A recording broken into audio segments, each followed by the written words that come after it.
पाकिस्तान की डूबती मईशत का सहारा बनने वाले ओवरसीज का वाहिद एतमाद हाइब्रो अब डीएचए में भी। कैवेलरी ग्राउंड ब्रांच से 100% मस्बत फीडबैक के बाद अब डीएचए के रहायशी भी भरपूर फायदा उठा सकेंगे। रिंग रोड से करीब तरीन दूसरे शहरों से आने वाले शहरियों के लिए आसान मसाफत पर study visa, immigration, visit visa और आइल समेत हर किस्म की सर्विसेज अब आपके अपने इलाके में।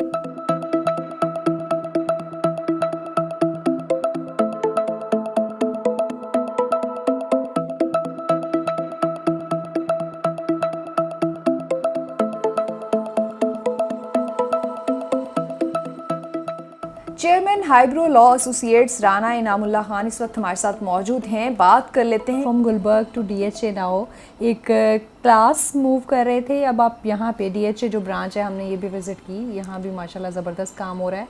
बताइएगा यहाँ से कैसा रिस्पॉन्स आ रहा है, लोग कहाँ जाना चाहते हैं?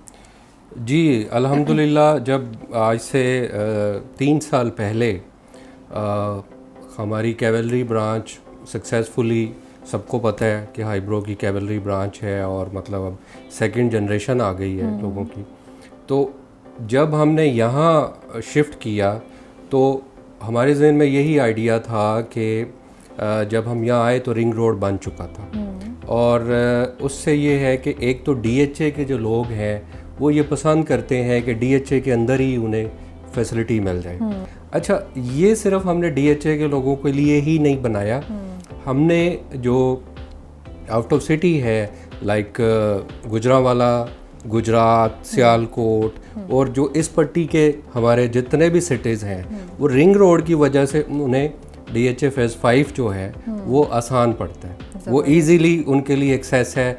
वो अंदर कैवेलरी ग्राउंड ना जाएं, ये हमारी प्रीमियम ब्रांच है, इसका हमने नाम ही प्रीमियम ब्रांच रखा है और ये प्रॉपरली हम यहाँ जो स्टाफ की ट्रेनिंग भी इस तरह से है कि आप प्रॉपरली जो भी आउट ऑफ सिटी से आए या डीएचए से लोग आए उनको मैक्सिमम उनको प्रिविलेज दी जाए। GM eyebrow international DHA branch Arsalan Javed इस वक्त हमारे साथ मौजूद हैं। डिटेल्स जान लेते हैं इमिग्रेशन के हवाले से। स्पेशली इमिग्रेशन जो है वो जो अपॉर्चुनिटीज़ आप फराहम कर रहे हैं, क्या समझते हैं कहाँ सबसे ज़्यादा स्कोप है, कहाँ जाना चाह रहे हैं Pakistani?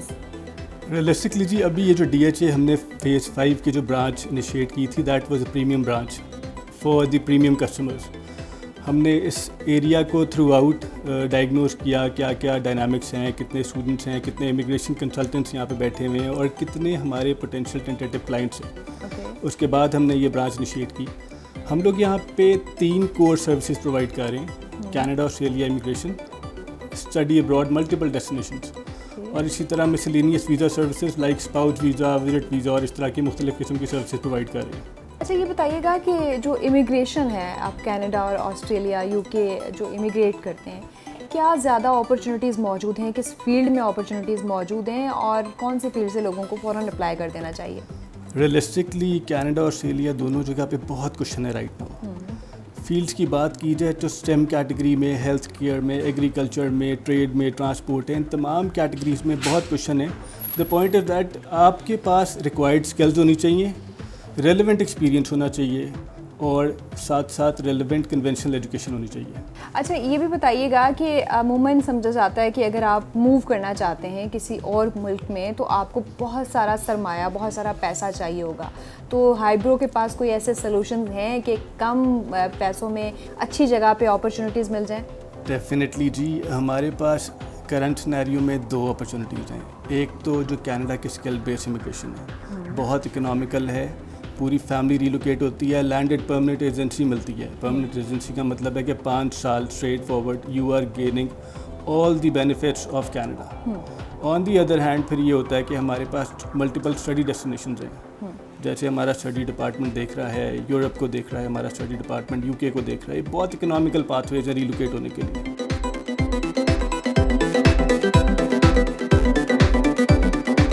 Branch manager eyebrow DHA branch Farhan Anwar इस वक्त हमारे साथ मौजूद हैं। जो स्टूडेंट्स अब्रॉड स्टडी करना चाहते हैं, अपना करियर बनाना चाहते हैं, उनके लिए क्या क्या अपॉर्चुनिटीज़ हैं, इनसे बात करते हैं। अस्सलाम वालेकुम। हमारे पास एक्चुअली स्टडी के लिए बहुत सारी ऑप्शंस हैं स्टूडेंट्स के लिए। एक्चुअली हम लोग इसमें all over the world cover करते हैं, जिसमें हमारे पास मेजर कंट्रीज़ जो हैं उसमें हम लोग USA, कनाडा है, UK है, आयरलैंड है, उसके अलावा ऑस्ट्रेलिया, न्यूजीलैंड और यूरोप में बहुत सारी ऑप्शंस हैं, जिसमें मेजर हम लोग जिसको डील कर रहे हैं उसमें फ्रांस है, माल्टा है, हंगरी है, लग्जमबर्ग है और ये बहुत सारी ऑप्शंस हमारे पास अवेलेबल हैं स्टूडेंट्स के लिए। क्या बेस्ट कहाँ अपॉर्चुनिटी स्टूडेंट्स के लिए मौजूद होती हैं और सबसे आसान वीज़ा कहाँ का मिल जाता है? अच्छा, ये जो क्वेश्चन है ना, ये बहुत सारे लोग आके पूछते हैं, स्टूडेंट्स आके खुद भी पूछ रहे होते हैं। अच्छा, एक्चुअली ना ये स्टूडेंट्स की प्रोफाइल पे बहुत ज़्यादा डिपेंड करता है। उसमें वीज़ा सक्सेस रेशो जो ना, अगर मेरी बात करें, मेरा ओपिनियन ये कि वो हर कंट्री ही वीज़ा दे देता है आपको, ऐसा नहीं है। अगर आपके पास अच्छा आपका एजुकेशनल बैकग्राउंड है, फाइनेंशियल्स आपके अच्छे हैं, बच्चे का पढ़ने वाला बच्चा है, तो उसके लिए किसी भी कंट्री में जाना मुश्किल नहीं है। पर आजकल का अगर मैं सिनेरियो देखूं, अगर उसके ऊपर डिस्कस करना चाहूँ, तो मेरा ख्याल है कि सबसे अच्छी जो वीज़ा रेशो है इस वक्त UK की है, इंग्लिश स्पीकिंग कंट्रीज़ के अंदर। मतलब आप उसको कह सकते हैं कि 90 to 95% वीज़ा सक्सेस रेशो है हमारी, अल्हम्दुलिल्लाह। और अगर मैं यूरोप की बात करूँ तो उसमें बेस्ट जो है ना इस वक्त हंगरी जा रहा है। अच्छा, जब बच्चे स्टूडेंट्स डिसाइड करते हैं कि उन्होंने अब्रॉड जाकर स्टडी करना है, तो बहुत सारी बैरियर्स जो है वो बहुत सारे फेस करने पड़ रहे होते हैं। जैसे बहुत से हमारा जो एजुकेशन सिस्टम है वो आइल्स को नहीं क्लियर कर पाता, तो आइल्स के लिए क्या अपॉर्चुनिटीज़ हैं? लैंग्वेज को क्लियर करने के लिए क्या कोर्सेज़ मौजूद हैं और इनके बगैर भी क्या कोई अपॉर्चुनिटी मिल जाती है? अच्छा, बहुत सारे जो इंग्लिश स्पीकिंग कंट्रीज़ हैं वो तो मेन रिक्वायर्ड करते हैं कि आपके पास आइल्स हो, और आइल्स के साथ उसके ऑल्टरनेट मुख्तलिफ लैंग्वेज कोर्सेज हैं, जिसमें PTE है, ड्यूलिंगो है और भी बहुत सारे हैं।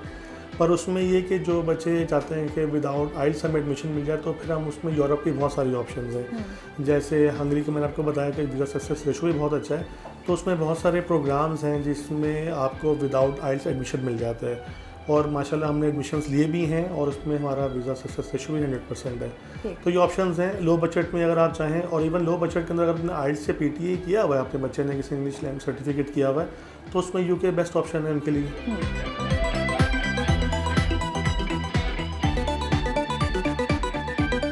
बैरून मुल्क स्टडी के लिए एजुकेशन कंसल्टेंट फकीहा जुल्फ़िकार इस वक्त हमारे साथ मौजूद हैं फ्रॉम हाईब्रो। इनसे जानते हैं हम कनाडा मूव करना जो चाहते हैं स्टूडेंट्स, और वहाँ क्या अपॉर्चुनिटीज़ मौजूद हैं। तो बताइएगा कौन कौन सी अपॉर्चुनिटीज़ कनाडा जो बच्चे जाना चाहते हैं उनके लिए मौजूद है? कनाडा जो बच्चे जाना चाहते हैं, अपॉर्चुनिटीज़ तो डेफिनेटली आप किसी भी कंट्री में मूव कर जाएं आपके लिए होती ही हैं। बाकी डिपेंड डेफिनेटली कहीं ना कहीं स्टूडेंट के ऊपर भी करता है कि वो किस तरह से अपने लिए अपॉर्चुनिटीज़ को अवेल करता है, उसके लिए हासिल करता है।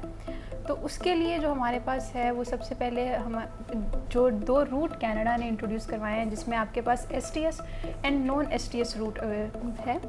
अब हम मोस्टली जो इसको प्रमोट करते हैं वो है STS, ठीक है। STS stands for student direct stream, जिसकी कुछ कंडीशंस होती हैं जो स्टूडेंट ने इनिशियली मीट करनी होती हैं, जिसमें से पहली कंडीशन आ जाती है आपकी आइट्स की। आपको आइट्स रिक्वायर होता है कनाडा में। कनाडा में किसी भी सूरत आपका आइट्स एग्जेम्प्ट नहीं होता। सेकंड कंडीशन आ जाती है कि कनाडा आपसे 1 ईयर ट्यूशन फ़ी पाकिस्तान से ही लेता है, ठीक है। थर्ड कंडीशन आ जाती है कि आपको कनाडा में ब्लॉक अकाउंट रिक्वायर होता है 20,643 कैनेडियन डॉलर का। अब रिसेंटली जो कनाडा ने चेंजिंग्स की हैं उसमें एक न्यू चेंजिंग ये भी आई है कि आपने वीज़ा के टाइम पे अपने लिए बैंक स्टेटमेंट भी शो करवानी होती है कनाडा में, जिससे आपका केस थोड़ा स्ट्रॉन्ग हो जाता है। ठीक है। अच्छा, अभी रीसेंट जो चेंजिंग्स आई उसमें बताया जा रहा था कि कुछ टफ कर दिए हैं मज़ीद रूल्स। क्या सिर्फ जो है वो आपको बैंक स्टेटमेंट ज़्यादा दिखानी है या मज़ीद भी कुछ तब्दीलियाँ आई हैं? अगर हम चेंजिंग्स के हिसाब से बात करें तो कनाडा ने कुछ ऐसी रिस्ट्रिक्शंस हैं जो लगा दी हैं। जिस तरह अब आप बात करें तो कनाडा में कैप लग गया, जिस तरह हर चीज़ का कोटा होता है ना, आप समझ लें कनाडा में भी वीज़ा का कोटा होता है। और इस ईयर का जो कनाडा ने इंट्रोड्यूस करवाए हैं नंबर, जो उन्होंने इंटरनेशनल स्टूडेंट को रिक्रूट करना है, वो सिर्फ 3,60,000 है, यानी कि कॉम्पिटिशन काफ़ी ज़्यादा टफ हो गया हुआ है, ठीक है। इसके बाद जो आप बात करें कि इन्होंने मास्टर्स लेवल पे जो है स्पाउस भी ऐसे स्पेसिफिक डिग्रीज़ हैं जिन पे स्पाउस अलाउ हैं। और दूसरा ये कि यहाँ पे बैचलर्स लेवल पे या स्पेसिफिकली वो स्टूडेंट जो डिप्लोमा के लिए आते हैं उनके लिए PSW की ड्यूरेशन भी ख़त्म कर दी गई है। तो इस तरह के डिफरेंट चेंजिंग्स हैं जो कनाडा ने इंट्रोड्यूस करवा। अच्छा, ये बताइएगा कि ज़्यादा अपॉर्चुनिटीज़ किस फील्ड में है कनाडा में स्पेशली? कनाडा की अगर आप स्पेसिफिकली बात करें तो डेफिनेटली वो स्टूडेंट्स जो आते हैं आपके इसमें इंजीनियरिंग्स हो गए, सॉफ्टवेयर इंजीनियर्स हो गए, बिजनेस एनालिटिक्स बहुत इमर्जिंग फील्ड है, काफ़ी हाईएस्ट डिमांडिंग फील्ड है। अगर आप सप्लाई चेन की बात करें, सप्लाई चेन एक ऐसी फील्ड है जो बहुत हाईएस्ट पेड है कनाडा में। बाकी मेडिकल से रिलेटेड जितनी भी फील्ड्स हैं वो काफ़ी हाईएस्ट पेड होती हैं वहाँ पे। Thank you so much. कोई टिप्स देना चाहेंगी एट द एंड जो लोग कनाडा मूव करना चाहते हैं स्टूडेंट्स? सबसे पहले तो अपना CGPA बहुत अच्छा कर लें अगर तो आप बैचलर्स कर रहे हैं, और अगर आप इंटर की बेस पे जाना चाहते हैं तो डेफिनेटली मैं ये कहूँगी अपनी परसेंटेज अच्छी कर लें, क्योंकि कनाडा आपको परसेंटेज के ऊपर ही सारा आपकी प्रोफाइल को असेस करता है।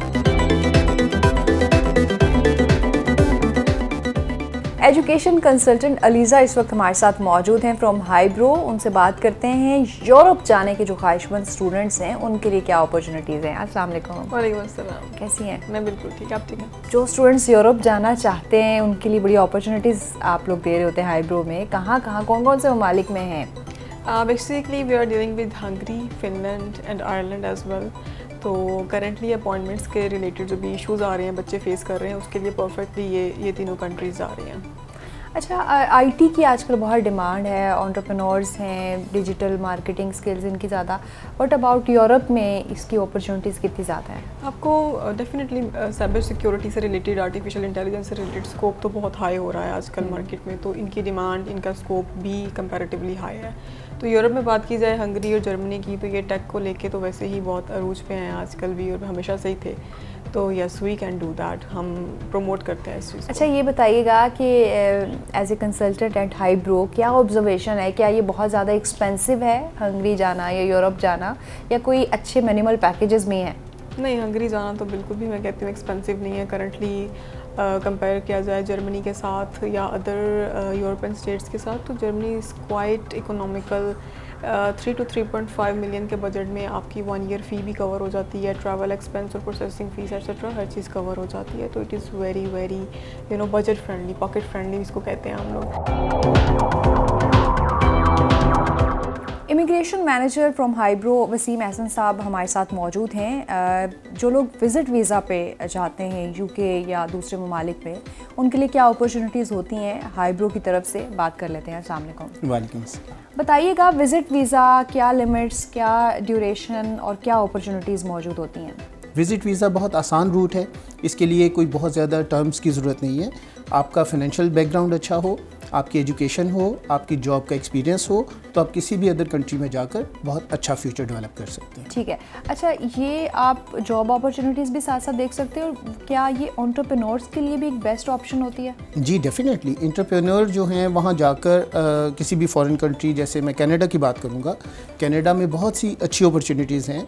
अगर एक एंटरप्रेन्योर वहाँ जाता है और जाकर एक अच्छी अपॉर्चुनिटी गेट करके बिज़नेस स्टार्ट करता है, छोटी सी इन्वेस्टमेंट से वो उसको जब टेकअप करता है तो इन कमिंग टाइम वो इन्वेस्टमेंट एक ट्री ऑफ इन्वेस्टमेंट बन जाता है। और आपके जो फ्यूचर टाइम्स हैं, आपकी फैमिलीज़ के लिए, आपके जो रिलेटिव्स हैं, उनके लिए आप पीआर की सूरत में उन्हें काफ़ी हेल्प आउट कर सकते हैं। ठीक है। अच्छा, क्या ड्यूरेशन होती है और कितनी देर तक आप जाके विज़िट कर सकते हैं, और क्या इसको रीन्यू भी किया जा सकता है विज़िट वीज़ा को? जी, एक्चुअली कनाडा जो विज़िट वीज़ा ऑफ़र करता है उसकी limit till expiry of passport की जब तक म्याद है एक्सपायर होने की तब तक होता है। और इसमें यह है कि आप बार बार कनाडा जा सकते हैं, और जाकर आप जितनी बार वहाँ पर विज़िट करें आप न्यू एरियाज़ को एक्सप्लोर कर सकते हैं, अपॉर्चुनिटीज़ और उनकी जैसे एम्बेसी की प्लानिंग चेंज होती है उसके मुताबिक आप अपने आप को ढाल सकते हैं। अच्छा, विज़िट वीज़ा आप पे गए हुए हैं और वहाँ से उसको आपने वर्क परमिट वीज़ा के में कन्वर्ट करना है, तो क्या ये प्रोसेस है मौजूद? हाँ जी, डेफिनेटली आप वहाँ पर पीआर ले सकते हैं। कनाडा की जो लेटेस्ट प्लानिंग है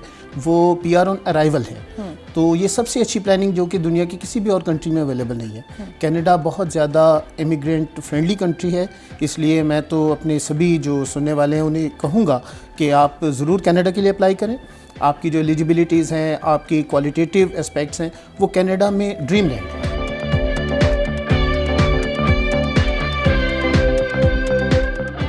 education consultant from Highbrow Tahir Naeem हमारे साथ मौजूद हैं। बात करेंगे यूके में जो लोग स्टूडेंट्स जाना चाहते हैं, स्टडी करना चाहते हैं। बताइएगा क्या क्या अपॉर्चुनिटीज़ मौजूद हैं, कौन कौन सी यूनिवर्सिटीज़ जो है वो बेस्ट जा रही हैं, कौन कौन से शोबाजात में स्टूडेंट्स के लिए अपॉर्चुनिटीज़ मौजूद हैं? यूके में काफ़ी अच्छी अपॉर्चुनिटीज़ अवेलेबल हैं foundation student, for graduation students and for post graduation students. Okay. अगर आपके मिनिमम मार्क्स 45% भी हैं तो आपको फाउंडेशन ईयर के लिए हम भेज सकते हैं यूके में इजीली। और इसमें डिफरेंट तरह के प्रोग्राम्स अवेलेबल हैं, जैसे बिज़नेस है, आईटी है, उसके अलावा हमारे पास मेडिकल के कोर्सेज अवेलेबल हैं जिसमें नर्सिंग है, और बिज़नेस एनालिटिक्स के कोर्सेज अवेलेबल हैं। तो आप हर फील्ड में वहाँ पर यूके में कोर्सेज अवेलेबल हैं। अच्छा ये बताइएगा ताहिर साहब कि यूके एक ऑफ़र करता है कि आप स्पाउस वीज़ा लें, आप फैमिली या आपका जो डिपेंडेंट है उसको साथ रख सकते हैं। इसमें कितनी अपॉर्चुनिटीज़ मौजूद हैं? इसमें बिल्कुल अपॉर्चुनिटी मौजूद है। इसमें हमारे पास कुछ यूनिवर्सिटीज़ पैनल पे हैं जो डिपेंडेंट प्लस स्पाउस को अलाउ करती हैं विद मेन एप्लीकेंट। ठीक। और इसमें जाने के लिए हमारे पास डिफरेंट कोर्सेज हैं, जैसे मास्टर बाय रिसर्च प्रोग्राम्स हैं, मास्टर बाय हेल्थ प्रोग्राम्स हैं, और उसके अलावा sociology, master by research sociology है, master by research in chemistry है, केमिकल है, और उसके अलावा हम DOB प्रोग्राम्स भी ऑफर करते हैं, doctor of business administration. After अगर आप बिजनेस के स्टूडेंट्स हैं और आपने मास्टर्स किया हुआ है, 4 इयर्स के मास्टर प्रोग्राम में भी आप इनरोल हो सकते हैं विद फैमिली। ठीक है। अच्छा अभी रिसेंटली कुछ चीज़ें तब्दील भी हुई थी, कंडीशंस तब्दील हुई थी, क्या यूके ने भी कोई शराइत सख्त की हैं या आसानी से वीज़ा मिल रहा है? कुछ अगर मैं बात करूँ, कुछ लैंग्वेज टेस्ट की रिक्वायरमेंट्स चेंज हुई हैं, जिसमें PT स्कोर है। PT स्कोर अब UKVI के स्टैंडर्ड के मुताबिक B2 होना लाजमी है। ठीक है।